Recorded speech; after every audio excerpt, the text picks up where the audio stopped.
Não clique no botão de curtir nem no de não curtir. Pelo menos ainda não. Quero que você considere um dos problemas mais controversos da matemática e filosofia nas últimas 2 décadas. Não existe uma resposta consensual, então quero que você ouça o problema e depois vote na resposta que preferir usando os botões de curtir e não curtir. Tudo bem? Aqui está a situação. Bella adormecida se voluntaria para um experimento e é informada sobre o procedimento antes de começar. No domingo à noite, ela será posta para dormir. E então uma moeda honesta será lançada. Se der cara, ela será acordada na segunda e depois adormecida novamente. Se cair coroa, ela também será acordada na segunda-feira e colocada para dormir novamente, mas então será acordada na terça-feira também e depois colocada para dormir. Toda vez que ela for colocada para dormir de novo, vai esquecer que já acordou.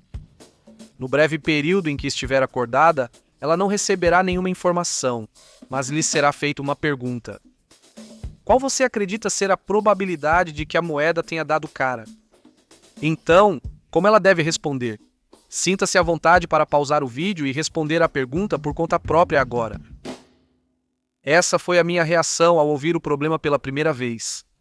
Quero dizer, a resposta intuitiva que vem à minha cabeça é claramente 1 em 3. Pode ser a segunda-feira em que deu cara, ou pode ser a segunda-feira em que deu coroa, ou pode ser a terça-feira em que deu coroa. Mas sabe o que é realmente interessante? Você acabou de responder que a probabilidade de uma moeda dar cara é 1/3. Acredito que isso depende muito da pergunta feita a ela. Qual é a probabilidade de uma moeda honesta lançada dar cara? 50%. Qual é a probabilidade de a moeda ter dado cara? Eu diria que a resposta é 1/3 do ponto de vista dela. É notavelmente a mesma pergunta. A razão simples pela qual a Bella adormecida deveria dizer que a probabilidade de cara é 1/2 é porque ela sabe que a moeda é justa. Nada muda entre o lançamento da moeda e o momento em que ela acorda, e ela já sabia que seria acordada sem receber novas informações ao despertar. Imagine que, em vez de lançar a moeda após ela adormecer, o experimento apenas lança a moeda antes e pergunta de imediato: qual a chance de ter dado cara? Bem, ela certamente diria 1/2. Então, por que algo deveria mudar depois que ela dorme e acorda? Isso é conhecido como a posição dos que defendem 1/2. Outra visão é possível. Alguns dizem que algo muda quando ela acorda, embora pareça não receber nova informação. Não há calendários, ninguém conta nada para ela e ela sabia que seria acordada, mas na verdade ela aprende algo importante. Ela aprende que passou de existir em uma realidade onde havia 2 estados possíveis, a moeda caiu cara ou coroa, para existir em uma realidade onde há 3 estados possíveis, segunda-feira cara, segunda-feira coroa ou terça-feira coroa. E, portanto, ela deve atribuir probabilidade igual a cada um desses 3 resultados, sendo que cara só ocorreu em um deles. Então a probabilidade de a moeda ter dado cara é de 1/3. Isso é conhecido como a tese de 1/3. Sei que parece errado dizer que uma moeda justa tenha 1/3 de chance de dar cara, mas isso ocorre porque a pergunta é sutilmente diferente. A pergunta implícita é, já que você está acordada, qual a chance de a moeda ter dado cara? Essa chance é de 1/3. Agora, os defensores de 1/2 argumentariam que só porque existem 3 resultados possíveis, isso não significa que cada um deles seja igualmente provável. No problema de Monty Hall, o participante precisa escolher entre 2 portas. Não é correto atribuir 50% de chance. O prêmio, na verdade, tem o dobro de probabilidade de estar em uma delas. No problema da Bella adormecida, como cara e coroa são igualmente prováveis, a chance de acordar na segunda com cara é 50% e a chance de acordar na segunda ou na terça com coroa é de 50%. Portanto, a probabilidade de coroa é dividida entre 2 dias, 25% para cada um. Mas se você repetir o experimento várias vezes, o que pode tentar por conta própria jogando uma moeda repetidamente, você vai perceber que ela acorda 1/3 das vezes na segunda-feira com cara, 1/3 das vezes na segunda-feira com coroa e 1/3 das vezes na terça-feira com coroa. Não é 50, 25, 25 como a análise anterior sugeriria. Então, se você fosse a Bella adormecida e fosse acordado e perguntassem qual a probabilidade de a moeda ter dado cara, o que você diria? Se você diria 1/3, então aperte o botão de curtir. Se a sua resposta é metade, aperte o botão de não curtir. A resposta pode parecer óbvia para você, mas você deve saber que para outras pessoas, a outra resposta parece igualmente óbvia. Por isso, centenas de artigos de filosofia foram publicados sobre esse problema nos últimos 22 anos. Houve muitas variações desse problema, como: e se em vez de ser acordada 2 vezes, se a moeda cair em coroa, ela for acordada 1 milhão de vezes? Se cair em cara, ela só é acordada uma vez. Não é absurdo, então, no caso de a bela adormecida acordar, considerar igualmente provável que a moeda deu cara ou coroa? Quando sabemos que há 1 milhão de despertares a mais com coroa do que com cara. Se você coloca a mão em um saco com uma bolinha branca e 1 milhão de pretas, quais as chances de tirar a branca?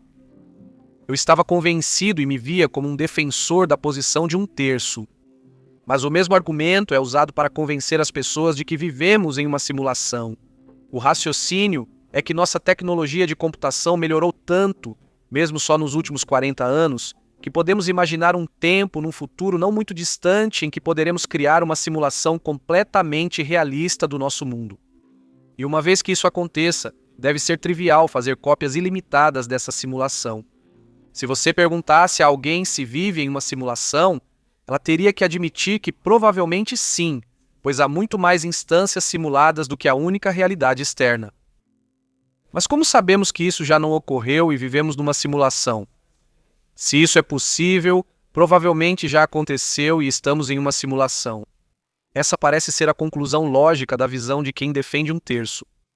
Pessoalmente, não acredito que vivo em uma simulação e acho que a maioria também não, mas talvez seja só um viés lógico.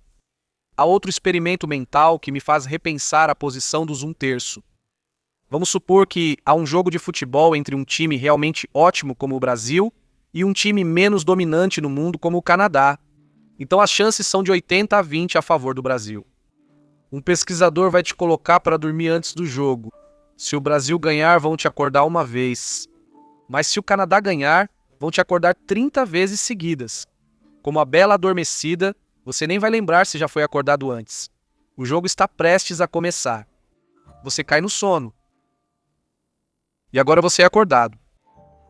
Quem você acha que ganhou o jogo? Quem defende a posição do 1/3 diria Canadá, mas eu quase certamente diria Brasil. Por que eu deveria considerar o que o pesquisador faria se o Canadá ganhasse, se estou certo de que isso não vai acontecer? Suponha que o Brasil jogue 5 vezes contra o Canadá e façamos esse experimento em cada partida. Bem, então, se você disser Brasil cada vez que for acordado, provavelmente vai acertar em 4 de 5 jogos. Se você respondesse Canadá sempre, erraria nesses 4 jogos, mas acertaria 30 vezes seguidas ao ser perguntado sobre a única vitória do Canadá. Se você tiver a chance de ganhar uma aposta respondendo corretamente a pergunta, então sem dúvida deve apostar no Canadá. Mas se você quiser acertar o vencedor de mais jogos, então deve dizer Brasil. Isso está no centro da disputa entre os defensores de 1/2 e de 1/3 no problema da bela adormecida. Se quiser acertar o resultado do lançamento de moeda, diga que a chance de cara é de 50%. Mas se você quiser responder corretamente a mais perguntas, então você deve dizer 1/3. Quero propor um último experimento mental a vocês. Imagine que você sabe com certeza que, antes do nosso universo começar, houve um lançamento de moeda, e se desse cara, apenas um único universo seria criado. Mas se desse coroa, surgiria um multiverso quase infinito, com todas as variações possíveis da Terra e das pessoas em cada universo. Em algumas versões não haveria Terra. Tornar-se consciente agora é como a bela adormecida despertando. Não há como saber se você está nesse universo único ou em um dos universos do multiverso, mas você sabe que existem muito mais deles. Então você acharia que com certeza está no multiverso? Ou as chances são 50-50?